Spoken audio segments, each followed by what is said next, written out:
Hello everyone, this is Yash Konoje and I have recently cleared SBI PO 2020 exam. So I am here to share my experience with you guys कि मैंने कैसे पूरा preparation किया और कैसे मैं select हुआ। तो पहले मैं मेरा बैकग्राउंड के बारे में थोड़ा बताना चाहूँगा कि मैंने मैकेनिकल इंजीनियरिंग की है। आई एम 19 पास आउट और just after completing my graduation I started preparing for banking exam. तो जुलाई 2019 से मैंने स्टार्ट किया था बेसिकली बैंकिंग में। तो बैंकिंग में आया मैं थोड़े दिनों में मैंने एक क्लासेस ज्वाइन की थी प्राइवेट, बट कुछ इतना हेल्प हुआ नहीं वहाँ से। Then I move to YouTube for my preparation. तो यूट्यूब पे मैं आया कुछ जनवरी 2020 से मैंने यूट्यूब पे प्रिपरेशन स्टार्ट की। तो सर का चैनल था वर्चुअस, मैंने वहाँ से प्री के और मेंस के पूरे प्रिपरेशन वहाँ से स्टार्ट किए। तो टाइम फ्रेम की बात करें तो मैंने ओवरऑल 1 से 1.5 साल मुझको यहाँ पे लग गया, लॉकडाउन की वजह से थोड़ा सा एक्सटेंड भी हो गया। तो ये होगा मेरा टाइम फ्रेम का। और उसके बाद में मैंने सोर्सेज कौन से फॉलो किए, तो बेसिकली यूट्यूब पे बहुत सारी चीज़ें आपको सीखने के लिए बहुत सारे चैनल्स यहाँ पे अवेलेबल है बैंकिंग के लिए। बट मैंने बहुत कम वहाँ पे यूज़ किया एक वर्चुअस जो आप यहाँ देख रहे हो जिस चैनल पे मैं बता रहा हूँ। तो सर का एक चैनल था। उसके बाद में थोड़े और मेरे सोर्सेज वहाँ वहाँ करते थे और साथ में मैंने मॉक मॉक पे बहुत ज़्यादा मैंने फोकस किया। तो मॉक में मैं प्रैक्टिस मॉक देता था बेसिकली। और सर के वीडियो रेगुलरली देता था और बाद में टेलीग्राम पे आपको बहुत सारा कंटेंट मिल जाता है, तो जहाँ से आप पीडीएफ डाउनलोड करके कंटिन्यूसली प्रैक्टिस कर सकते हो। तो ऐसा मेरा होता था।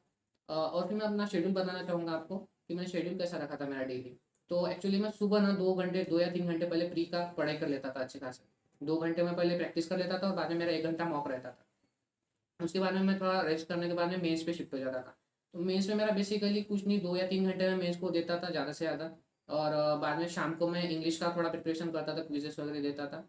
और रात को मैं करंट अफेयर वगैरह कर लेता था। तो ऐसे मेरा ओवरऑल एक शेड्यूल हुआ करता था मेरे प्रिपरेशन के टाइम में। अब मैं थोड़ा सा डिटेल में ले जाना चाहूँगा कि मैंने प्री का कैसे प्रिपरेशन किया, मेंस का कैसे किया, एंड देन इंटरव्यू। तो प्री में बेसिकली 3 ही सब्जेक्ट होते हैं। एक होता है क्वांट, इंग्लिश और रीजनिंग। तो मेरा बेसिकली क्वांट थोड़ा वीक हुआ करता था पहले, तो मैंने क्वांट्स में पहले टेबल्स, स्क्वायर्स, क्यूब्स ये लर्न कर लिए। तो 25 क्वेश्चंस को ही मैं टारगेट करता था बेसिकली एग्जाम में। 35 क्वेश्चंस पॉसिबल नहीं होते थे मेरे लिए।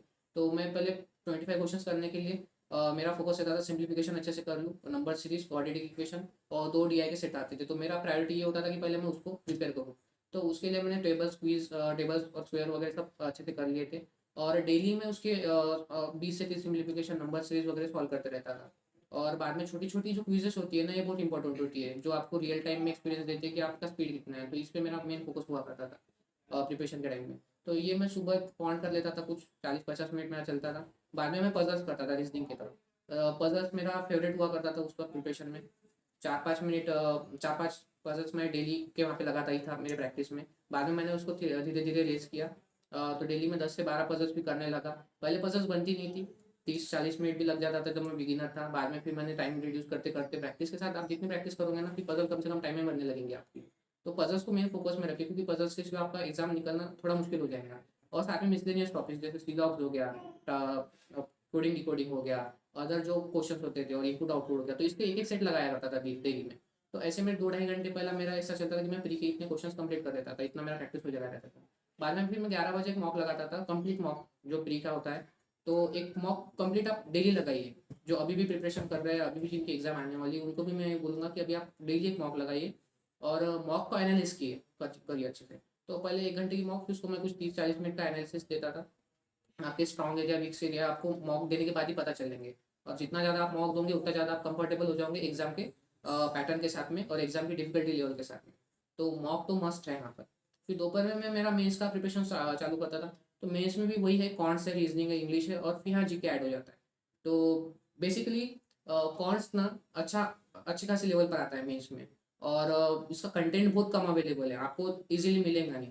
तो इसके लिए आपको रिलाई करना पड़ेगा, एक तो प्रैक्टिस मॉक, एक मेरा मॉक जो मैं बताना चाहूँगा, मैं उसको जहाँ पूरा प्रिपरेशन यूज़ किया हुआ प्रैक्टिस मॉक। और एक सर का चैनल वर्चुअल। तो सर के चैनल में कैसा है कि सर की प्लेलिस्ट ही बनी हुई है सेपरेट सेपरेट, जो कि बहुत अच्छा है कि आपको कन्फ्यूजन नहीं होगा। प्री का कंटेंट वहाँ पे अलग से अवेलेबल है और मेंस का अलग से अवेलेबल है। तो मैं क्या करता था, सर के 2 वीडियो डेली मेंस के देखता ही देखता था। सिंह सर के 2 कॉर्ड्स के लिए और ध्रुव सर के 2 रीजनिंग के लिए। तो ध्रुव सर के वीडियो में रीजनिंग का अगर देखे, तो वहाँ पे सब 1 या 2 पजल्स लेते ही थे एक वीडियो में, साथ में सर का एक इनपुट आउटपुट का कुछ सेक्शन ले लेते थे, कोडिंग डिकोडिंग ले लेते थे, या फिर क्रिटिकल रीजनिंग ले लेते थे। तो ऐसे मैंने सर के ऑलमोस्ट 40-50 वीडियो देखे मेंस के लिए। तो उससे मुझको बहुत ज़्यादा हेल्प हुई। इतनी हेल्प हुई कि मेरे को S B I P O में मेंस जब मुझको देना था, तो एक्चुअली मैं already S B I club join था ना। तो मुझको मॉक देने का मौका ही नहीं मिला। लेकिन सर के मैंने क्योंकि इतने सारे वीडियो देख चुका था, तो मुझको इतनी ज़रूरत भी महसूस नहीं हुई और एग्जाम में मुझको उतना डिफिकल्ट भी नहीं गया। और बहुत ज़्यादा क्लोज चलते हैं सर का जो कंटेंट जो है ना, वो एग्जाम से बहुत क्लोज चलता है, बहुत पैरेलल चलता है। तो आप अगर सर के वीडियो भी अच्छे खासे कवर कर लोगे ना, तो आपको एक अच्छा खासा एग्जाम का व्यू मिल जाएगा बिना कोई मॉक दिए। पर मॉक देनी है, ट्राई करिए कि आप मॉक भी दे। जैसे मैं वीकेंड को एक आधी मॉक दिया करता था मेंस की, तो आप भी ऐसा ट्राई करिए कि आप मेंस का एक मॉक लगाए संडे को और उसका एनालिसिस करें अच्छी तरह से। और बाद में एक इंग्लिश, ये बहुत इंपॉर्टेंट चीज़ है। इंग्लिश पूरे एग्जाम में बहुत अच्छा रोल है इंग्लिश का। इंग्लिश के लिए कुछ खास नहीं करता था, सिर्फ 1 घंटा डेली रीडिंग करिए और बहुत ज़्यादा क्विजेस अटेम्प्ट करिए। एक अड्डा 247 का ऐप है और प्रैक्टिस मॉक के ऐप में, दोनों में क्विजेस फ्री में अवेलेबल है। उनकी क्विजेस डेली दिया करता था मैं और रीडिंग करता था। और वोकेबलरी नोट करिए क्योंकि वोकेबलरी में इसमें बहुत इंपॉर्टेंट हो जाती है।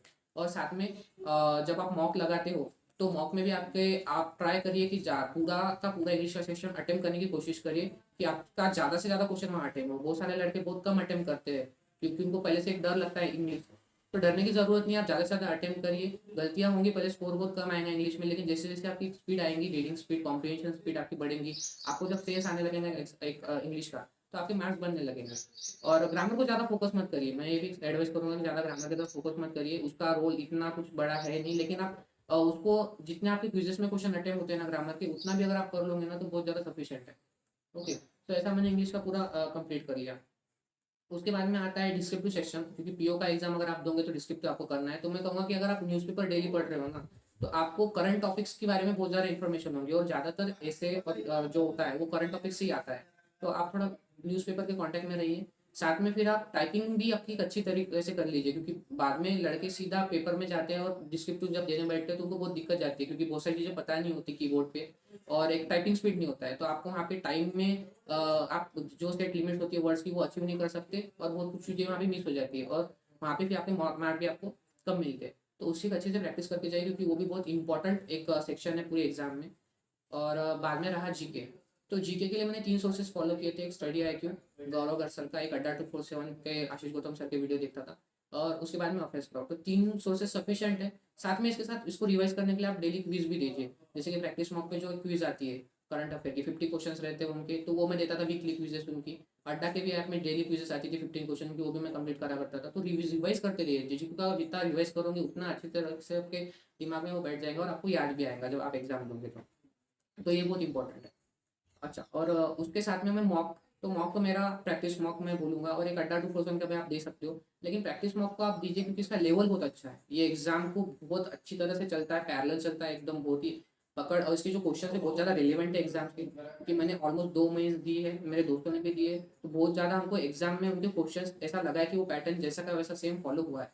तो आपको एक बहुत अच्छा हेल्प होगा। मॉक देना ही देना है, प्लस उसका एनालिसिस करना है। एनालिसिस तो छोड़ना ही नहीं है। आपको जो भी आपका वीक एरिया लग रहा है तो उस पर थोड़ा ध्यान दीजिए स्टार्टिंग में, और जो आपका स्ट्रॉन्ग एरिया उसको बहुत अच्छे से और स्ट्रॉन्ग कर लीजिए। क्योंकि पेपर में आपको कोई ना कोई सेक्शन हार्ड आएगा, कोई सेक्शन बहुत टफ आ जाता है, तो उस केस में आप ऐसा नहीं कर सकते कि एक ही एरिया पे फोकस कर, एक ही सेक्शन को फोकस करिए और बाकी सेक्शन को आप निगलेक्ट कर लीजिए। आपको सभी थोड़े थोड़ा लेकर चलना ही पड़ेगा, तब जाके आप शायद अच्छा खासा स्कोर कर पाओ। तो ऐसी मेरी पूरी स्ट्रैटेजी हुआ करती थी। अ, तो और बाकी अगर प्रिपरेशन का कुछ बताया जाए तो पॉजिटिव रहना बहुत ज़रूरी है। थोड़ी चीज़ें मैं और शेयर करूंगा, जैसा कि आप पॉजिटिव रहिए पहली बात तो, क्योंकि कंपटीशन बहुत ज़्यादा बढ़ते जा रहा है और उसमें लॉकडाउन का सिचुएशन है। तो ऐसी सिचुएशन में ना नेगेटिविटी बहुत ज़्यादा फैली हुई है कि नोटिफिकेशन आएगा या नहीं आएगा, फिर हम सिलेक्ट होंगे कि नहीं होंगे, कंपटीशन बहुत ज़्यादा है। तो इन सब चीज़ों को साइड में रख के सिर्फ आपने पढ़ना है, पढ़ाई पे ध्यान दीजिए और बहुत ज़्यादा पॉजिटिव रहिए। आपका सर्कल एक अच्छा बना लीजिए, फ्रेंड सर्कल। और कोई भी किसी तरह की नेगेटिविटी आने मत दीजिए खुद में, क्योंकि नेगेटिविटी अगर एक बार आ गई ना तो फिर प्रिपरेशन और डिफिकल्ट हो जाती है। और बस लगे रहिए, कंसिस्टेंटली करिए जो भी आप कर रहे हो, तो सक्सेस आपको ज़रूर मिलेगी। और इतना सब सफिशिएंट होगा।